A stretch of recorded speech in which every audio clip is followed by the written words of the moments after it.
Hi guys, welcome to my channel, or welcome back to my channel. Today we're gonna look at some of my highs and some of my lows of 2025, because it's been an unusual year and I feel like I'm a very different person to who I was back in January. I know everyone says that, but I really do feel like a completely different person for many reasons. So let's start with the highs. Let's start with the good things. Let's start with the happiness.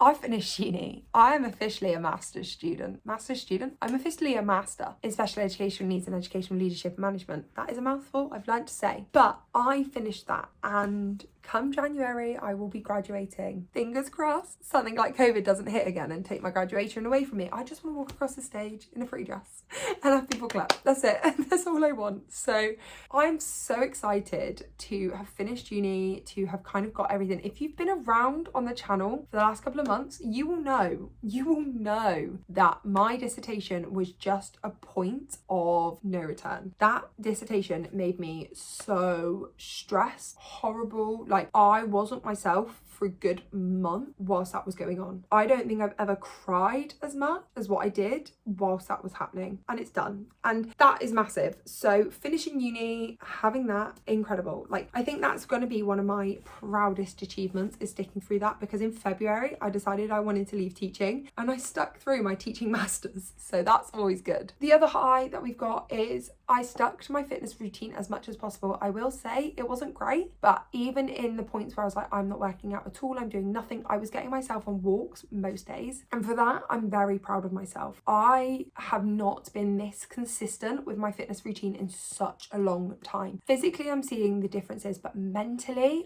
oh my goodness, mentally I've never been so aware of my own brain and what fitness does to me, whether that is just a case of doing a 20-minute yoga stretch on YouTube because I don't have anything else in the tank. I have been so consistent this year with just trying to get a little bit of movement in every day, and that is something that I would recommend to absolutely everyone. But I also just want to continue to carry on this on for next year, the year after that, and for life, just really being consistent with movement, whatever that looks like for me on that day, being consistent with movement, because it has helped so much with so many things, with my health as well. It's helped so much.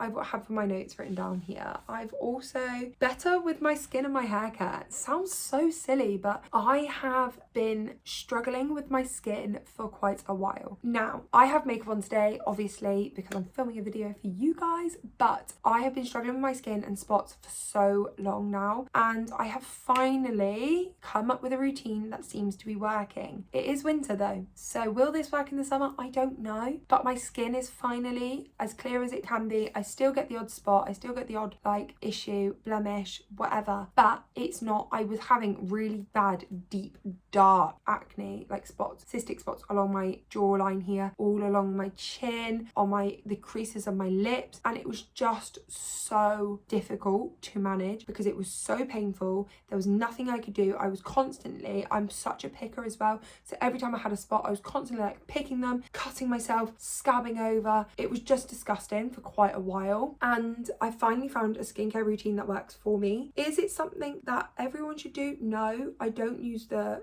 kindest skincare products to my skin, but it works for me. And then my hair care as well, I'm finally in a hair care routine which is making my hair soft, shiny, silky, and my hair has not been so long in years. I go through the cycle of growing my hair out nice and long, chopping it off, growing my hair out nice and long, chopping it off. So we will see what my hair's looking like this time next year, but at the moment it's really long. It's in really good condition for what it should be in, considering I do bleach it, I do have my hair dyed, I don't particularly look after it that much. I wash it twice a week. One of those I use a hair mask, but I do still use some heat on it. I will dry my hair every single time I wash it, and so I'm not the best at looking after it, but I've got into a routine that my hair seems to love and enjoy, and for that I am grateful. So also just finding the small things in life to love and to be happy with. Things like appreciating a sunset. When I get home from work or get home from being out with friends and it's dark outside, taking a minute before walking into the house and just looking up at the sky, at the stars, smiling, literally just smiling,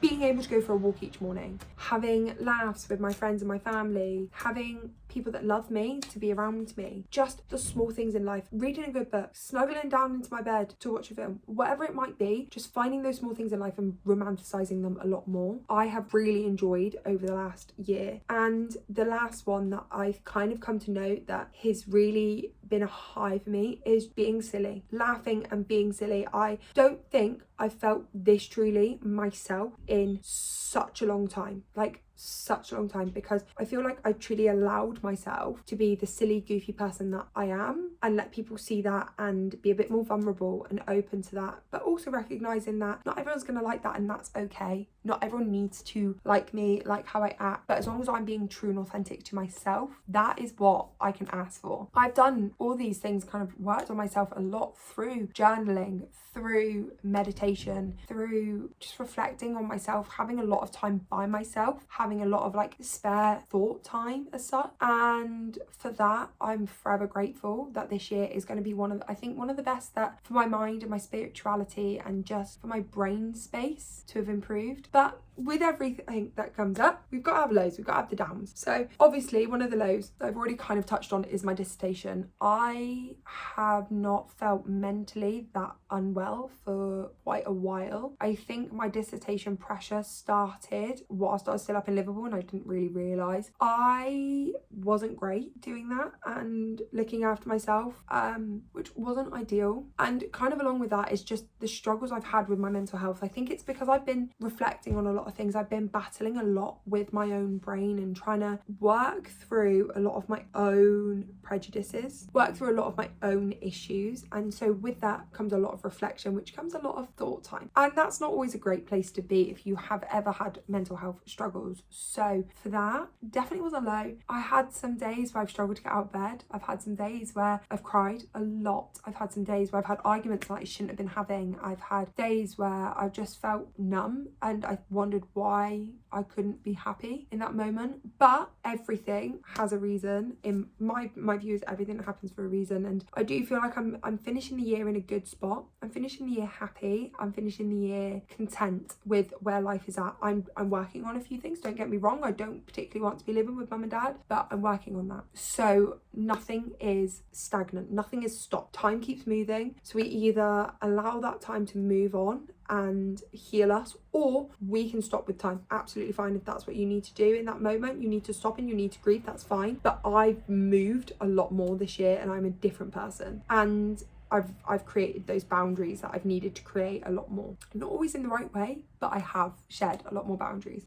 If you've been around for a while, you might know that I've got PCOS, and this year hasn't always been the best. It's not been my worst year by any means, but I've had days, I've had moments, I've been in a lot of pain, I've had a lot of period issues. I've come off my pill recently at the start of October, and so far it seems to be going okay. But with PCOS, there's obviously the concern of health benefits or health issues that go along with it. So I'm just monitoring that. I'm just seeing what's happening, keeping an eye on everything, because I don't want to make myself any worse. But at the moment, we seem to be doing well with that. So that's something I'm monitoring. That's always a low for me. If I've had a particularly bad time or I've had a bad time with it, I'm managing my stress a lot better. I'm managing to-do lists and times, and that seems to be helping. So that is definitely something that I'm going to work on, continue to work on 2026. And the last low that I've written in is struggling to break the cycle of not being productive. And by that, I don't mean in everyday life, because I do firmly feel like I am quite a productive person. I get a lot done. I mean on the days where I'm not working and I sit in bed, I've got a to-do list as long as my arm, and I'm sat in bed because it's too much and too overwhelming, or when I've not even got that much to do, but I will put it off until the last minute. So I need to work on that. I need to work on getting up in the mornings on my days off and prioritizing things. So like prime example was today, I needed to run and I needed to film some videos. I prioritized my run because that would be the one thing that I procrastinate and I put off, and until that was done I didn't really want to get my makeup on for the videos because I needed to shower. And so it literally is one thing after the other with stuff like this, and I just need to get better at just doing rather than waiting for something to change, just doing. But I think that's a synopsis of my highs and my lows of 2025. It's been a hell of a year. To think I started this year living in Liverpool, heartbroken, to ending the year feeling really content with myself. I'm still struggling with relationships, but that's another issue. We don't need to worry about that. My best friends do, but you guys don't. And yeah, just feeling really happy. I've had a really good year. I've done some great things. I went on holiday by myself. That wasn't even in my highs. I went on holiday by myself, and I've completed my masters. I've started retraining, and I just feel so aligned towards the end of the year. Sounds so spiritual, but I do really feel like something is coming to me in 2026. Something big's coming. I don't know why, I just feel it, like something big is coming, whether that's through this content creation, which I've loved and I've fallen in love with this year and found a way that works for me, or whether that's through jobs, opportunities, whatever that might be. 2026 is coming around the corner and I'm feeling really good, really, really good. But I hope you guys enjoyed. I know this was a bit more of a all about me video rather than for you guys, but comment down below what's one of your highs from the year. If you want to share your lows, please feel free, but obviously we want to celebrate the wins, so let me know your highs and I will see you guys tomorrow. Bye.